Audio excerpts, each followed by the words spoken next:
August 22 దేవుని వాగ్దానం. నీతిమంతులు చిగురాకు వలె వృద్ధి నొందుదురు. సామెతలు 11:28.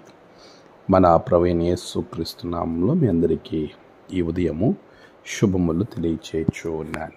ప్రియులారా, దేవుని మహాకృపలో మరొక నూతన దినము ఈ విధంగా ప్రభువుని స్తుతించే ధన్యత మనకు అనుగ్రహించినందుకు దేవునికి నేను స్తుతులు చెల్లిస్తూ ఉన్నాను.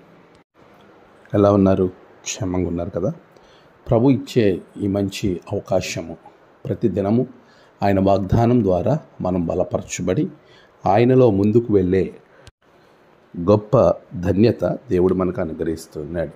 ప్రియ విశ్వాసి, మన జీవితము వృద్ధి నొందాలని ఎన్నో ప్రయత్నాలు చేస్తూ ఉంటాం. గొప్పవారిగా ఉండాలని, గొప్ప గొప్ప వాటిని పొందుకోవాలని కలలు కంటూ ఉంటాం. దానిని తగ్గినటువంటి ప్రయత్నం కూడా మనిషి ఆయా పద్ధతులు అనుసరించి వెళ్తూ ఉంటాడు. మానవ ప్రయత్నం చేయాలి, అయితే చాలాసార్లు నేనే చేయగలను, నేను ఖచ్చితంగా మాత్రమే, అంటే నా ఒక్కడి వల్లే అవుతుంది అనేటువంటి అత్యుత్సాహం వారు కలిగి ఉన్నటువంటి అతి భయానకమైనటువంటి సమస్యగా మారుతూ ఉంటుంది. అంటే వారు కలిగి ఉన్న కాన్ఫిడెన్స్ అనేది అధికంగా ఓవర్ కాన్ఫిడెన్స్గా మారడం వలన చాలా విషయాల్లో నష్టపోతూ ఉంటారు. ప్రియ విశ్వాసి, ఆధ్యాత్మికమైనటువంటి విషయాన్ని మనం ఆలోచన చేస్తున్నప్పుడు నీవు ఏదైనా ఒక కార్యంలో వృద్ధి పొందాలి అనంటే నీతిగా ఆ పనిని ప్రారంభించి ముగించాలి.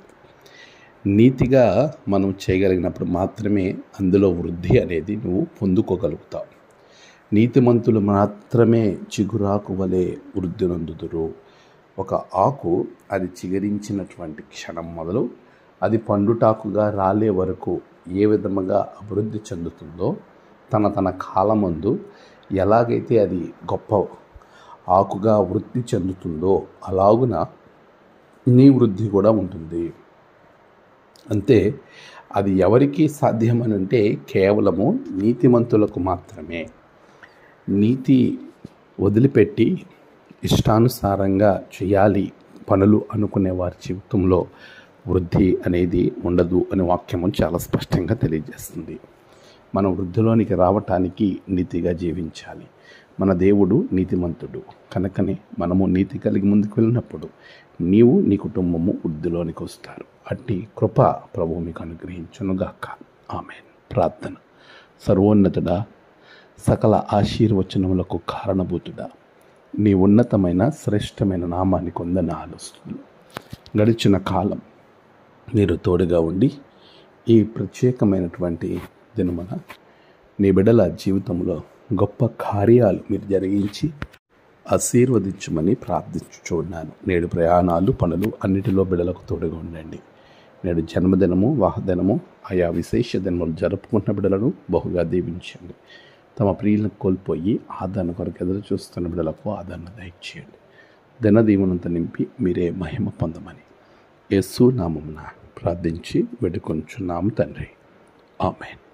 తండ్రి, కుమార, పరిశుద్ధాత్మ త్రియేక దేవుని దీవెన మీకు తోడుగా ఉండి నడిపించునుగాక. ఆమేన్.